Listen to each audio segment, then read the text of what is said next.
Welcome back, guys, to another episode of Shades of Reality. On today's show, I have a very, very, very special guest by the name of Sonja Leeson, who is the founder of Love Mondays and best-selling author. And she's also a business consultant and life coach. And she's here today to speak about her amazing journey. Hello, Sonja. Finally. I know. It's been a wild journey as well, just to preempt this conversation, because it has been quite wild. It has. But I think greatness takes time, I think. And I was looking forward to this conversation. So, guys, get ready. How are you today, Sonja? Yeah, good. Yeah. I'm glad we've got together finally, because we always chat for hours over Zoom. And it's nice face to face, isn't it? Yeah, I'm glad you came. Thanks for coming. Right, guys, question 1. Sonja, you've lived through what most people only read about, from homelessness, single mother in a hostel, to building one of the UK's most impactful consultancies. How did those early years redefine your understanding of power, independence, and survival within systems that weren't built for people like you? Wow, huge question. So early days was survival, and it was just everything that I could to get through the day, you know. And being in a hostel and the people that are around you at that time, you've got to remember where I stayed. It was a halfway house for people coming out of prison. It was a place where women escaped domestic violence. So there were men breaking in the middle of the night. I came across a lady who had on my doorstep when I went to work in the morning. That was when I was heavily pregnant. So when people say about you live in a hostel, I think it's a whole different life to what people can actually understand. And when you're living in that kind of survival environment, especially pregnant or with a baby, you're at the most vulnerable that you're ever going to be. And nothing about the system helps you. You can't get out, you can't get help, you can't have money, you can't work, you know, it traps you in that life. And for so many years, it was only because I'm so tenacious that I forced the system to allow me to work. So I was working in chip shops, packing factories, barmaid, hotel chambermaid. I had people from the benefits agency following me to check how many hours I was doing at work. They block you at every which way. My boss had to write to the benefits agency to say that I wasn't earning over what I said I was earning. You know, they're just blocking you at every point. And if I wasn't so hell-bent on, you know, I'm really strong-minded and I just won't go down for anybody, but I had to fight bottom up. And then slowly, you know, it starts getting better. And then my son went to school, so I had a few hours, you know, where I could do more. And I just kept going, one foot in front of the other. And it wasn't always one foot in front of the other. There have been many times I've spent a week in bed because you just cannot live like that, you know. And so I got to about 30 and I'd worked myself up I worked in sales and I worked for a huge global advertising agency. Anyway, I thought I'd done it. I thought I'd kind of got out of it. And then one day my son was sick and he was like, "Oh, I've been sick." I was like, "Oh, that's a bit weird." And then within 6 months, he was blind and paralysed. I lost my job, lost my house and nearly lost my son. So that was another turning point for me. I ended up homeless again. And that was the moment that I thought, screw this, I cannot do this anymore. So I threw everything away, left my job, left my abusive relationship, took my son out of the hospital because they couldn't help him. They didn't know what was wrong with him. And I was like, right, that's it. And so from the age of 30 to today, I've just learned everything that there is to learn about health and life and business and success and wealth and building generational wealth. So I've got 3 businesses, #1 best-selling book. And I now help other women to achieve the life that they want to lead in a world that really is stacked against you sometimes. It's not easy. I know all about that, but different experiences, but it's, you know, same kind of struggle. Yeah, it is. It seems to be. And I don't want to be a negative person. I'm always a glass half full type person. But I think especially at the moment, it's even harder. And you've got to think, my son's 24 now. So when I was in the homeless hostel, there were no food banks or anything like that. And it shocks me today, 25 years later, that we've still got children being fed from food banks. And you just think, what has happened? In the 25 years that I've worked myself through 4 social classes, there's still people living like that. And it's just insane to me. It's sad. It is. You talk often about understanding the root of the problem. Not just the customer's needs, but the human or systemic dysfunctions beneath it, like you was discussing. Do you think the way the UK teaches entrepreneurship prepares people to face the real economic barriers, or does it just recycle the same old middle class narrative of success? Yeah, and the male patriarchy. I think, well, that's why we got a book, because 10 women came together. A woman's work, people, a woman's work. We knocked Elon Musk off number 1 and Simon Sinek off number 2. And the reason why the book was written was because I was in a course at the time down in London, and we'd had some unbelievable comments from men. And we just got together and we were like, right. Yeah, about how women don't have skills to be successful and how we don't have skills to make money. And we're like, look at the state of the world. Okay. You honestly think blatantly, this is success? Like, look around you. Do you honestly think this is success? So we were like, screw this. And we hit number 1. And the people that made that comments ate their words. Definitely embarrassing. That is so bad. Yeah. They said it outright as well, like openly. Yeah. Oh, interesting. Yeah, it is, yeah. Oh, I've had all sorts of comments. I had somebody tell me that I should be at the kitchen sink.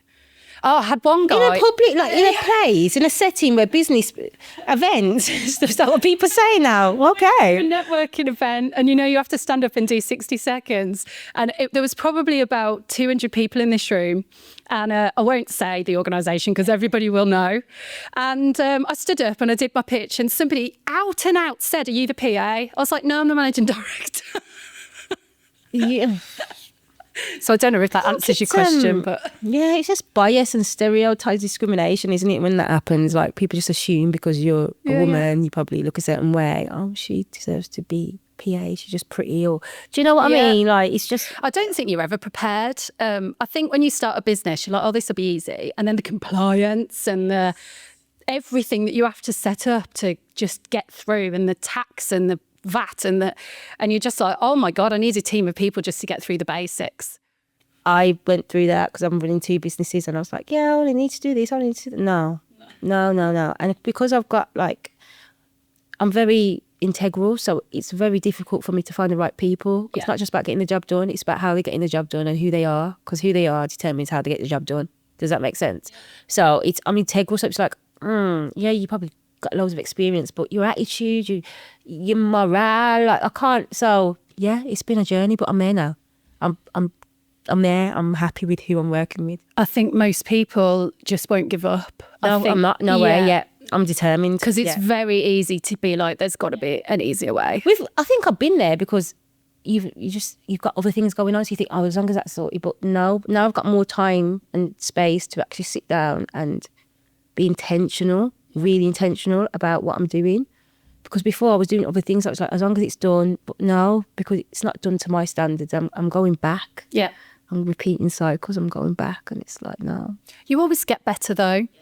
You do it to you're a supposed point. to. Well, yeah, I'm sure you are. But but not everyone does, don't you think? Yeah, you're supposed to, but yeah. Depends. I think it's determination with me. I'm so determined, and I think that's what I love about you, because you're just like, I just love it. Oh, I won't go down for anybody, man. Yeah, I love it. I just love it. Yeah. There's nothing that will take me off my path. I'm just like, screw you. Yeah, no. No, you can't. And you know what? Somebody said to me once, I was going through all my trauma therapy, and it was tough. It was really tough. And I looked at my therapist, Jan. She's like my second mum. And she's the one that took me all through the trauma work. And I sat there and I was like, I can't do this. And she just looked me dead in the eye and she went, what's the alternative? I was like, no, screw that. Exactly. I'm going to keep going. Just keep going. Exactly. It's what you want for yourself and how, what you believe and your self-worth. And your kids, I didn't want my son to go down that road.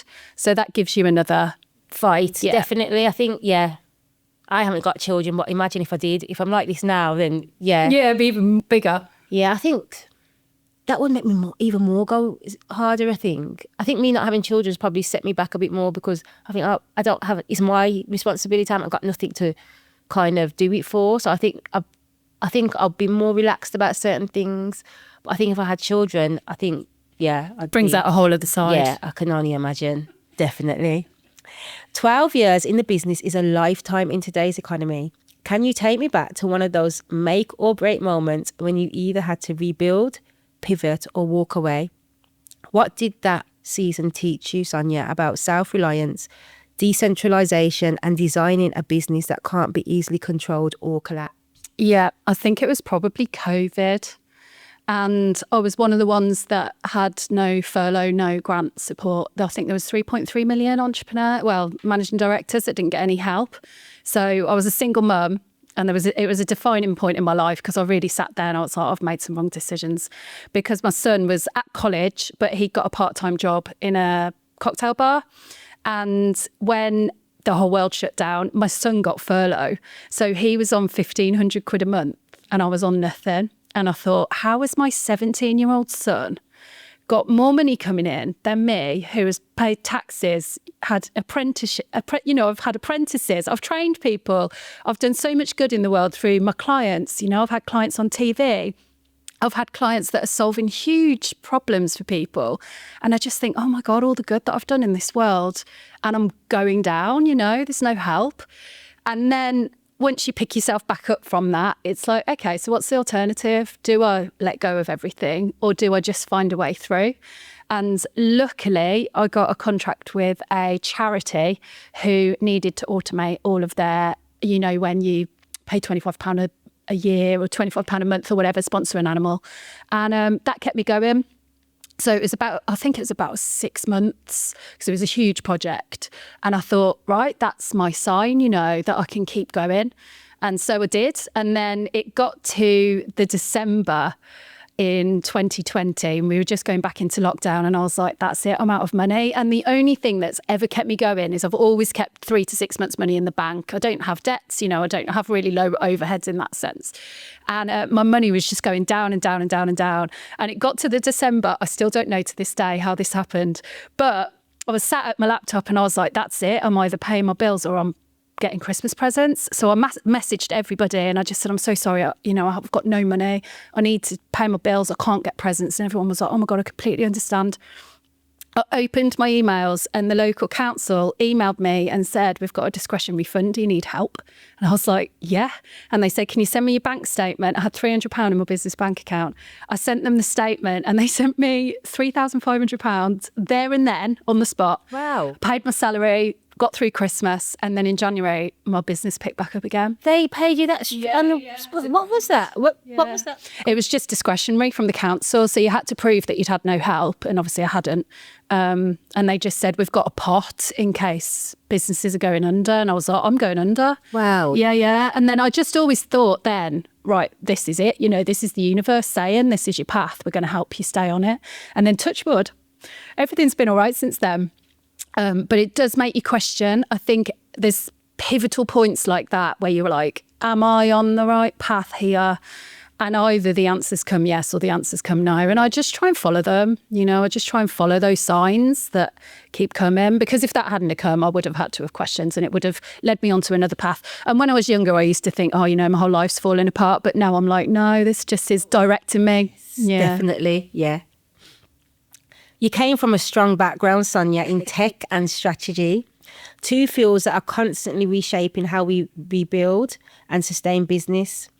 Do you believe AI and decentralized innovation are leveling the playing field for small businesses, or are they becoming another layer of control disguised as opportunity? Yeah, I think both. And I think now more than ever, we have to be really careful about what timeline we're getting on.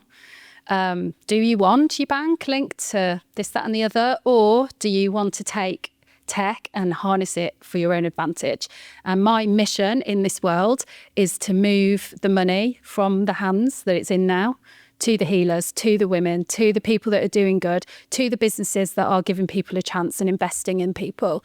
And I do that through tech. So we build 6 and 7 figure online businesses and for the people that are doing good in the world. And I truly believe that when people harness the internet, this is how they are going to move the money from the hands that it's in now to the hands that it needs to be in. Yeah. And I was speaking about this, actually, I've done a talk at a tech conference recently, and we were saying that it's £27,000 to hire somebody on minimum wage. If you think about somebody to do the admin, turning over 27k, once you've factored in, the PAYE, pensions, businesses can't afford to do that. So they're being forced, whether they want to or not, to automate their processes. And if you can get on top of this wave, it's transformational. We've done some absolutely transformational stuff for our businesses, for my clients. And it has just freed up so much time so that they can go ahead and really innovate and do the things that they enjoy doing. Yeah, spending time with family and friends is important, isn't it? Yeah. And speaking to your clients, that human side of it. So if you can use technology to do good, I think that is the way that I'm going to be going. And as soon as I see where they're using technology for anything else, I'm going to just leave that one over there. Oh, exciting. So amazing. So women doing wonderful things. You work with founders and visionaries who often believe they need to do everything to succeed, Sonja. What are the biggest misconceptions you see about creating a product ecosystem, and how do you teach tech entrepreneurs to build something profitable, lean and protected from traps of dependency and overexposure? So businesses often believe that they can make a profit if they've got one product, but that isn't actually the case. You need to have many income streams to stay profitable. And so what we do is we work with people and be like, right, what are you doing here? What is working? How can we then branch off from that and monetize people that don't have the money to work with you top end? How do we monetize people at the top end when you've got products that are serving the lower end? So it's really seeing what they've got now and then how to leverage it further from there, because otherwise people get very stuck in the time for money trap, and it's a fast race to the bottom, really. It's a fast race to burnout.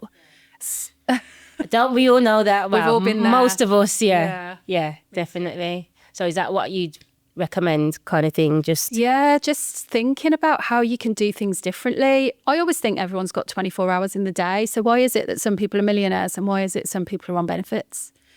And it is all about your consciousness and your choices 100%. And how you structure your life. And once you've got that structure right, that's when you can start making the real big strides. Unfortunately, some people have to work harder than others. I've had to work hard.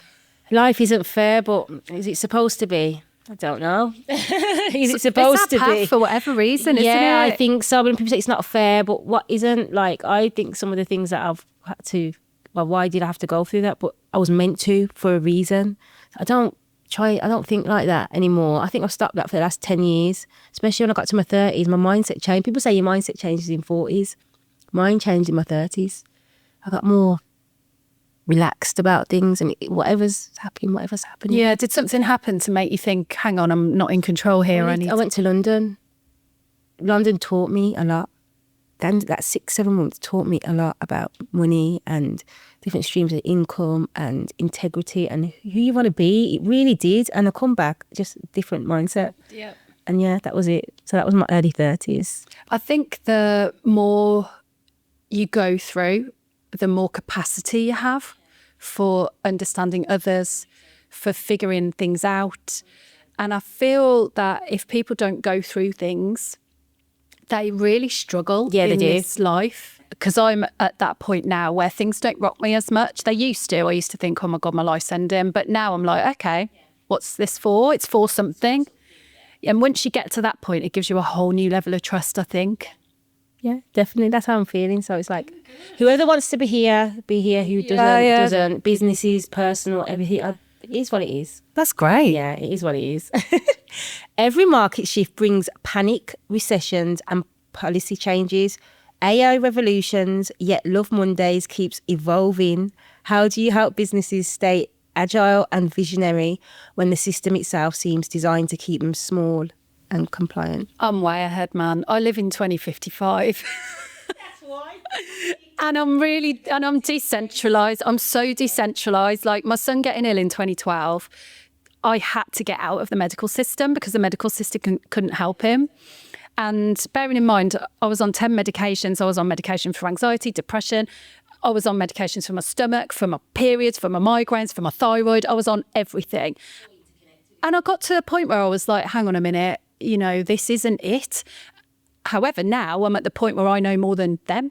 So I had this really rocky year probably where I was like, there's no one to ask for help. I know more than the doctors. I know more than the people that you come to rely on in the system. I knew more than them. And I really had to work to get myself to a point where I could trust myself and I could trust the network that I work with. And I work with a lot of very, very talented people that are ex-NHS and they've left because they actually want to help people and they want to cure people. And they've gone off on different, life's work, it's their life's work to be able to learn their particular area. And it just, I think, I'll never say I was lucky for my son to get ill because it was one of the worst times of my life. However, what it taught me was there are so many other things that are better than what we have been taught. And as soon as you can open your mind to that, because I've been doing this for so long now, it's normal to me. But then I watched yesterday, I think it's called In Wings and War, that's just come out on Netflix, about ibogaine, which is the psychedelics that they're using in Mexico for the PTSD. That's a lot of that. Going. I'm trained in that. So without the DMT, I'm trained in that whole process. And I've been trained in that for 10 years. So I do it through guided meditation and hypnotherapy. But it's exactly the same process that they go on with psychedelics. And I watched it yesterday and I was just in tears because I was like, oh my God, the world's catching up, Yeah, the world's catching up. And these people that are struggling with PTSD and, the suicides rate with veterans and all of that. And you're like, oh my God, the help's out there. It's sad. It's out there. You've just got to go and find it. And I think people have got so comfortable because they don't know that there's an alternative because the media never tells us there's an alternative. They're shouted, aren't they? Yeah. And they want to put their trust in these people, the white coats and everything. But it doesn't work. For chronic, if I got knocked over by a bus, of course, the first thing you would do is go to hospital. And, I've got a friend that's a paramedic. But for long-term chronic illnesses, it's not the way. It's not the way. It's short-term. I get it. Hospitals, accidents, emergency get better. But when it comes to your health, deeper, your well-being, your mental health, that has got to be your own responsibility to go and find the answers because they're out there. They're out there, definitely. I think as well as the barriers, I think cultural barriers as well. Like you said, we don't trust things because we're made to believe. I can speak from experiences growing up, don't trust that person or that person. And it kind of keeps you sheltered because the people saying it don't really know much themselves. It's just a generational. And it can be dangerous. So I think that it's about saying, you know what, I need to just break free and really trust myself. Whether or not other people trust the process, I need to trust the process because it's for me. Yeah. So and there's so once you start, I'm obsessed with it now. Once you start on that journey, I'm like, what the hell? Because the transformation that is there. And, they said to me, oh, you'll be on thyroid medication. I was like, what do you mean for the rest of my life? I don't accept that. Is that what they said? Yeah, you have to take it for the rest of your life. I haven't been on it for 6 years now. So it's not true. I know people that have, that have autoimmune, you'll have that forever. I was like, well, I don't have it now. Yeah. So no, I don't. I know, but that's what they tell you. I'm like, do. You can't tell people that. It's disempowering people. Yeah, and they're saying that now they've got a cure for HIV. There's always been a cure for HIV. I saw that actually. There's always been a cure, but we won't go. That's another conversation. Talking about the systems. Yeah. Right, collaboration is often romanticised in business, but real partnerships require shared values and mutual growth. Can you share how authentic collaboration has helped you not just scale your consultancy, but maintain integrity in an industry full of performance and pretend? Do you know what? I'll tell you a hilarious story about one of how I came to meet one of the people that I now partner with.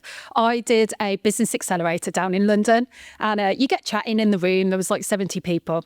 And we were putting together our methodology. So obviously, because I scale businesses, my methodology, I was trying to get it to scale. So it was SCALE. Anyway, I couldn't find the A. And I was just chatting in the room. I was like, what can the A stand for? And this girl called Steph, she went, oh, do you want to go for lunch in a bit? I was like, yeah, great. Got chatting. Ends up that she lives 20 minutes from my house and I met her in London. So I was telling her and she was like, we do automation, which begins with A. I was like, oh my God. So, and then that was 2017. I've worked with her ever since. So whenever I do web sales and marketing automation and web, whereas she does operational automation. So we make a really good team. So whenever there's got to be somebody who's doing client onboarding or anything operational, we join forces. And I thought, how hilarious is that? That I was like, what could the A be? She's like, we do automation. So simple. Yeah, just like 10 years on, we still work together. But it's been a struggle, especially in the developer space, because like you, I have got extremely high standards. And because I know what I'm doing, to try and find people, and I went through 4 developers recently. I've got one who I just absolutely love, and I'm so lucky to have her. But it meant that all of the work was piled onto her, and I was really trying. She went through 2, I went through 4. Anyway, I found someone who's really good now. But it's real trial and error. And I think the most important thing is you have to stick to your moral judgment. 100%. It's so important. Because as soon as you start thinking, and this is my mistake, I see the good in everybody. Yeah, and me. So when somebody comes along and I'm like, oh, you're so friendly, blah, blah, blah. You know, your CV looks good. I've looked at all of your things that you've done before, projects. I'll give you a go. And you know, when you think, oh, it's not right yet. And you just... Yeah. And I really want to help them and I really want to develop them. So I keep working with them. And slowly, you just think this isn't aligned at all. And I think a lot of the people that have worked out for me have been by luck or divine intervention. Yeah, one and or the me. other. It's not been someone because I know them or someone's introduced me. Those have never worked. It's been luck or just, And definitely. James, who I work with, I call him my work husband. He was looking after a client that I got put in touch with. And I had to speak to him because they'd already started the website before they met me. And I had to talk to James. So I was like, oh, hi, you know, how long till the website's finished? Because we've got some extra work that we need to do. And he was like, oh, a couple of weeks. So over those couple of weeks, we just started chatting. And again, 10 years on, you know, we're still working together and we phone each other and we support each other. So it's just been luck, you know, in that sense. I know you can't scale businesses through luck. But I think what it boils down to is knowing what you're looking for. Yeah, it's just wording, isn't it? It's not luck, but it's just nature, or I don't know. Yeah, divine intervention. That's it. And then, but if you do need to find people, you do have to really stick to your values. And what I try and do is I always try and advertise with my values because then you'll attract somebody with the same. Yeah, and me. It's so important. I just stress about that in my writing because I'm a writer. I love writing articles. I like writing. I like interviewing and interaction, but I think when I'm writing, it's different. It's just it's me more. Yeah. It's just, and I've stressed that from the beginning. And people are like, but you know, you can't. It's even in work, in business, in everything. You've got to be. The morals have to align. Yeah, totally. You don't have to it's not necessarily getting along or liking each other, or it's the moral, it's the principle, the values. You don't have to like someone to have the same. I've learned that in life. You don't have to like someone to share the same values and principles. You just work life differently. And again, you can like someone and have completely different values. 100%. And I have done that before, and that's landed me more problems. No, it has. Because, it has. It's like, I like this person, and then, years go by, it's like, whoa, no, something starts, and then it comes crashing down because the values and morals are more important. Yeah, always. And they come at the forefront when they need to be there and it needs to be shown. Then things have collapsed for me. But it's like, okay, doesn't it take friendships time, and everything? I know, me too. Oh God, friendships and everything. Once you're self-employed, you can kiss goodbye to those friendships. Because they don't stick around very long, that's for sure. You soon learn who likes to see you succeed. Yeah, definitely. Yeah. People like you, comfortable, I think, and the same as them, because you not pushing yourself or you not going after your dreams is comfortable because they don't go after theirs. They don't go after theirs. Yeah, definitely. It's tough. It's not easy. It's not. No, especially when you want to stick to your values. And when I haven't stuck to my values, that's when I've thought I want it easier. That's when I've keep the peace. I've been less tolerable because I wanted to keep the peace. Yeah. But it's not aligned with who I am. So yeah, it comes with age. Do you think? I think so. I'm getting better. Yeah, I said the last 5 years since I started, because I've started this creative journey in 2021. I've always been creative, but because of my environment, I've always been like, no, if I start something, I haven't even started nothing now, and people are just the way they are with me. So if I've started something, people are just going to want it. It's like crabs in a barrel. So I've always held back. When I was younger, my mum, you tried to put me in performing arts school, and, you know, I've always been that kind of character. I've always wanted to be a newsreader or someone on the radio. This is perfect for you. Yeah, because I like to, if I'm going to do media or entertainment, it has to be through education. You know, I'm not one to, we can have this sing and dance, but I'm more of I love education, I love teaching. So as long as I'm doing that in a creative way, I don't mind. And I think now more than ever, the world needs that. We need to have conversations, because you've got to give people hope. You've got to spark that something, whatever's in them. Yeah, you've got to make them think. You've got to make them think, no, this is possible. This is possible. I can do that. And that's why I share my story, because I just want people to think, if she can do it, I can do it. Definitely. And that's why I've built my community through my membership. And I called it the Self-Mastery series, because I want people to really tap into their mastery. And I was because as reading that. soon as you do, it is like the world comes to you. Whereas before, I had to fight for the world. Whereas once I started getting myself into alignment with where I really should be and on my correct life path and all of that, it makes life so much easier. You're not fighting so hard. Yeah. And going back to what I was saying, what we were just saying, you lose a lot of people. And I really wanted to connect other entrepreneurs so that you are with people that want to see you succeed, because you can do so much more. Yeah. Without people being frightened of your, competition and stuff. It's just about, that's what I created Shades of Reality. It's about celebrating people and putting people in the spotlight to shine, because you can help someone. We all have a purpose, and everyone can relate to someone. And I think that I've always been like that. And I feel like since I was younger, because I've been like that, a lot of people have tried to take advantage of that and not want me. I know when I'm in certain rooms, I don't have to try hard. I just attract because of the way I am. I'm here for people. From my environment where I come from, it's always been a scarcity mindset. So they've looked at me as a threat because I'm not in need like them. Does that make sense? Yeah, and you'll go after things. I'll go after things if I need to, but I don't do it in a way where I crabs in a barrel or stuff, because what's for me is for me. Yeah. There's a bit of peace that comes with that, isn't there? I just think, Good for you. It is what it is, isn't it? Everyone's different. The British economy often celebrates entrepreneurial freedom while quietly tightening control through red tape and taxation. What's your honest view on government relationships with small businesses, and how can founders start decentralising their operations to build true sovereignty? Down with the government, if you ask me. Am I allowed to say that? Of course you are. Shades of Reality. Did you have to do your identity for HMRC recently? Are you limited company? Yeah, I had to. Yeah. With the photo. thing, I did. And I just thought, here we go. Yeah. Here we go. I did. It's just another thing on top of everything. You know what? I didn't. That was a bit I was like, you know what? I'm going to do that, but I'm not doing the digital. That's exactly what I'm not doing the one. I was like, I'll do this one, because I do believe you probably do need to know somebody's identity to run a business. Yeah, that's I fair don't enough. really. Yeah, because why am I hiding my identity from a business? No. It's my business. But then the other one, no. I'm saying that out loud. Yeah, why? no. Do I have I'm to not prove doing that it. I'm a British citizen? No, Because thanks. the world is a mess. That's not my problem. I know it probably seems selfish, but if you're already British and you've already got, no, come on, let's not play As silly somebody beggars. that works in growing let's not play businesses, silly beggars. when you take somebody on, you have to show that you have the right to work in the UK already.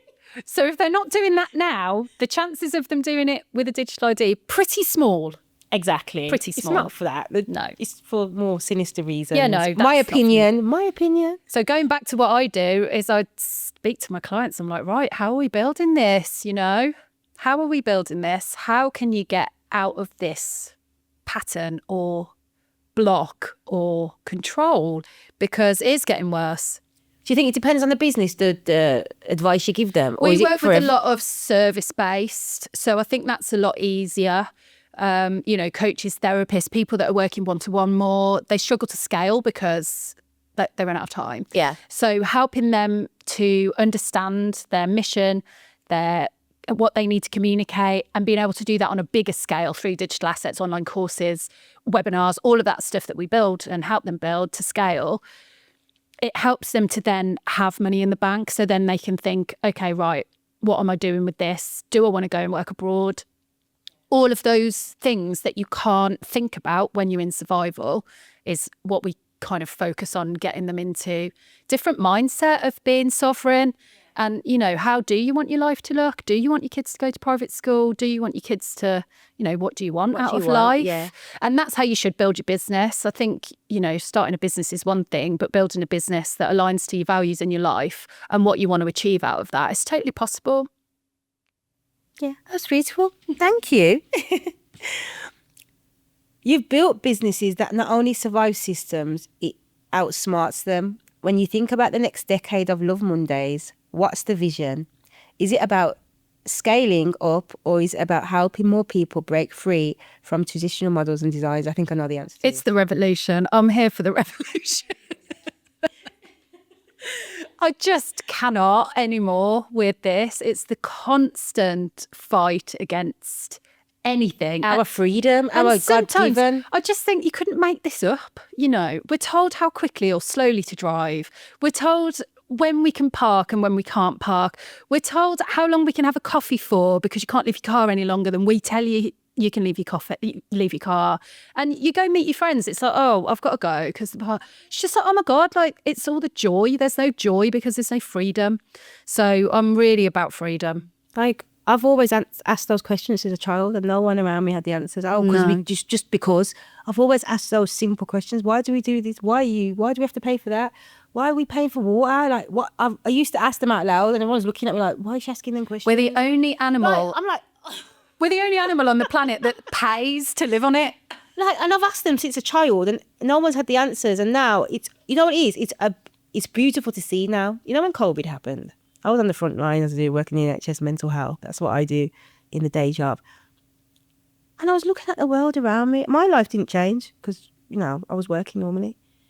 But honestly, I know some people, I've said this previously in my interviews previously, but I'm no offence to anyone that did struggle.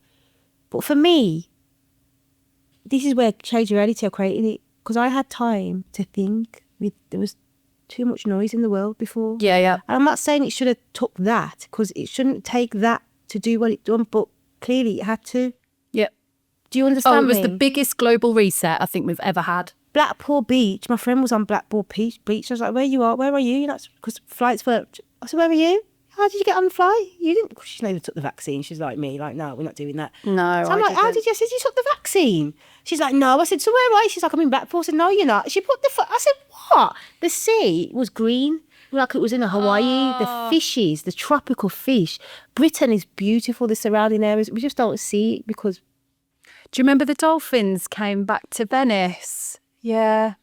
Did you see how clean Venice looked? I know, the dolphins came back. We are the problem. Yeah. We are the problem until we start taking accountability as individuals instead of pointing the finger about what... Yeah, we know the government's corrupt, we know this, but I think it starts with us.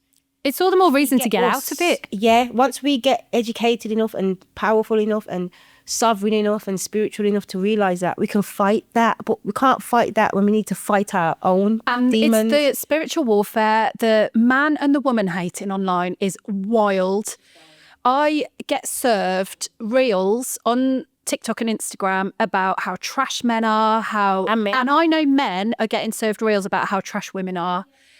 I never like them. Discussing my God, man. Men and women on podcasts talking about just it's so low vibrational. It's like, it's just a different world. I'm like, are you for real?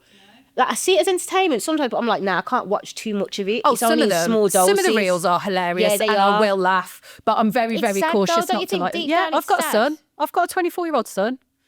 And I was thinking the other day, I think I'm going to interview him for TikTok and Instagram Reels, because I want to know, as a 24-year-old that has come from poverty and extreme life circumstances with a 17-year-old mom, why did he choose not to go down that road? And I'm really interested to find out. And we need to, I was saying this because I've got Farah the Boutique. It's an online boutique to make luxurious, elegant wear, bespoke. So yeah.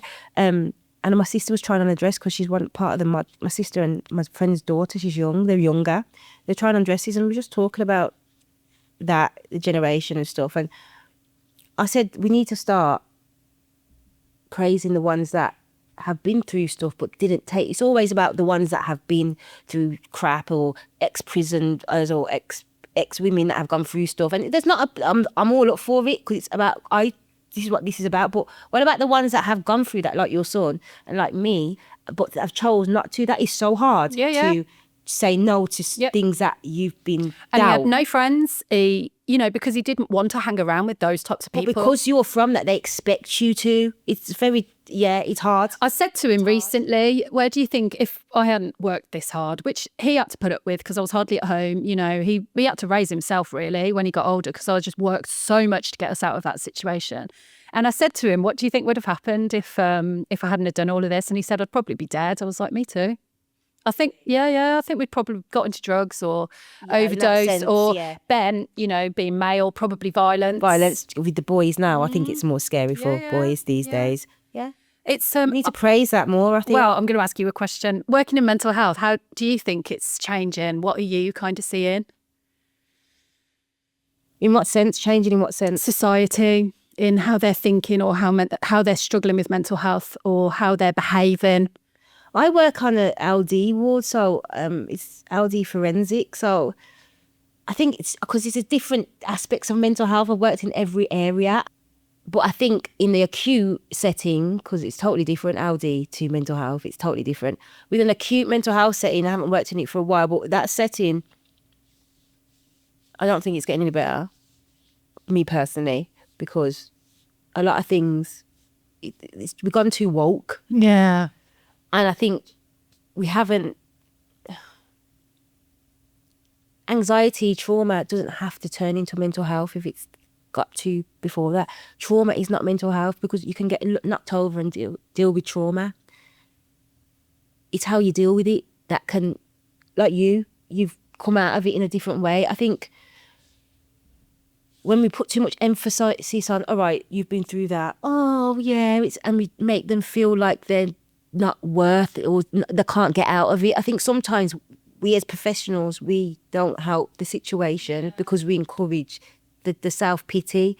And I think that's where it gets the victim. Sorry, that's the word I'm looking for. Yeah. I think we've gone too far, because before no one gave a damn about mental health, but now because no one gave a damn, we've said, right, we need to give a damn. Yeah, but it's we've gone too far. Too far. That's all it is. There's no balance. You need the pendulum to come I've seen back. it happen with just people around me, like they've had they haven't had the motherly affection, and then they have kids, and the kids are just wild because you gave them too much. There's no balance. And that's where I think we need to get the balance in life. So, I don't know. I hope we'll come to that. I feel like we've gone that way and now we're this way. And the only natural next step is to come back into the middle. And I'm optimistic in humanity that we can do that.